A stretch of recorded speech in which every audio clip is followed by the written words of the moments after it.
Chers frères et sœurs dans le Christ, depuis quelques jours, nos célébrations communautaires et nos rassemblements sont suspendus pour un temps indéfini, en accord avec les mesures prises par les autorités publiques. S'il faut observer une certaine distance physique dans nos relations interpersonnelles, nous pouvons essayer d'être encore plus proches, affectivement et spirituellement. Ne manquons pas de prier pour les personnes malades et toutes celles qui souffrent de cette situation de diverses manières, ainsi que pour tout le personnel soignant et les personnes, les hommes et les femmes qui maintiennent avec générosité notre système de santé afin d'affronter la situation actuelle. En ce moment, nous avons besoin, j'en suis convaincu, de rester unis plus que jamais dans la prière, parce que plusieurs d'entre nous se retrouvent isolés les uns des autres. La collectivité québécoise montre beaucoup de solidarité en ce moment. La communauté chrétienne peut aussi vivre la communion fraternelle dans la foi, l'espérance et la charité. Même si nos rassemblements pour la prière et les sacrements ne sont plus possibles en ce moment. Je vous invite à regarder avec moi l'exemple de l'une de nos bienheureuses, la jeune Catherine de Lompré, que nous connaissons aussi sous le nom de Marie-Catherine de Saint-Augustin, religieuse hospitalière à Québec au temps de la Nouvelle-France, soignante et directrice d'hôpital. Catherine a elle-même été souvent frappée par la maladie et différentes épreuves spirituelles. Elle a alors ressenti intérieurement le besoin de porter ses peines et ses souffrances en union avec Jésus sur la croix pour obtenir la miséricorde de Dieu sur son peuple. Cette semaine, je me suis moi-même rendu en pèlerinage privé à l'Hôtel-Dieu de Québec, au centre Catherine de Saint-Augustin du monastère des Augustines, afin de me recueillir sur la tombe de la bienheureuse Marie-Catherine.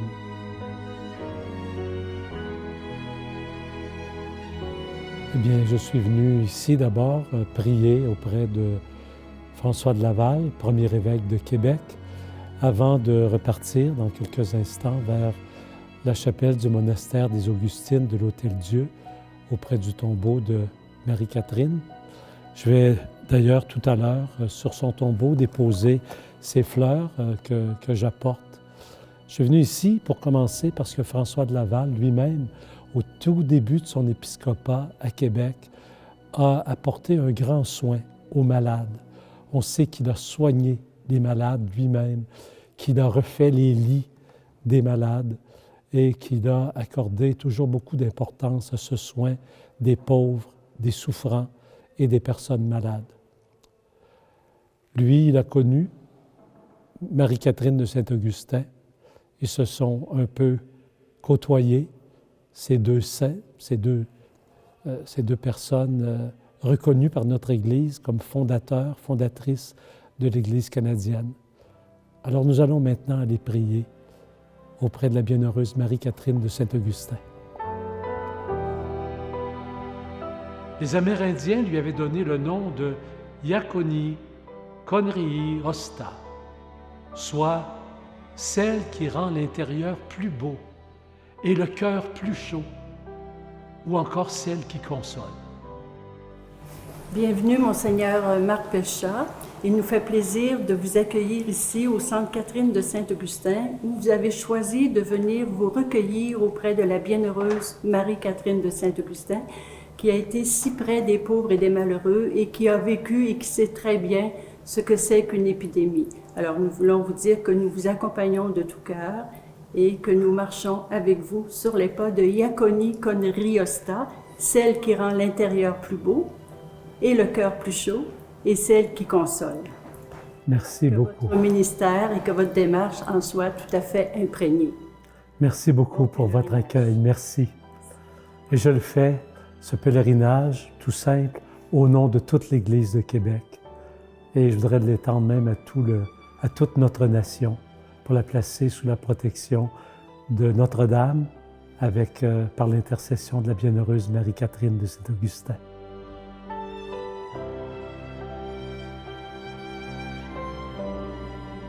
J'ai prié auprès d'elle pour chacune et chacun de vous.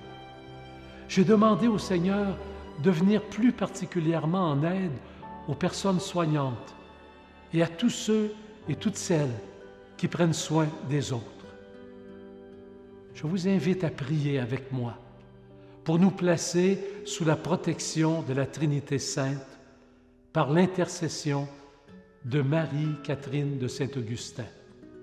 Elle-même disait, quand on a mis sa confiance en celui qui peut tout, on ne rencontre pas tant de difficultés, du moins, on ne les sent pas tant, ou elles semblent plus douces.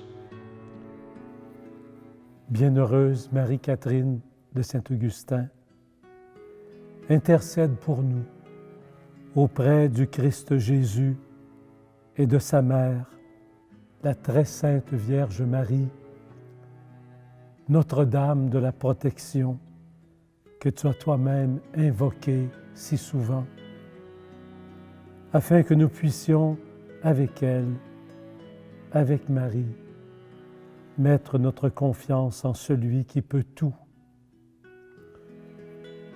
Que ce temps d'épreuve nous rapproche du cœur de Dieu et qu'il nous rapproche de nos frères et sœurs dans le besoin, afin qu'aucune personne ne reste seule, mais que chacune trouve le réconfort et les soins dont elle a besoin. Nous te confions aujourd'hui toutes nos demandes pour les personnes malades, afin qu'elles recouvrent la santé et que tous les hommes et femmes qui se dévouent auprès d'elles soient soulagés de leur fatigue et leur apportent le réconfort.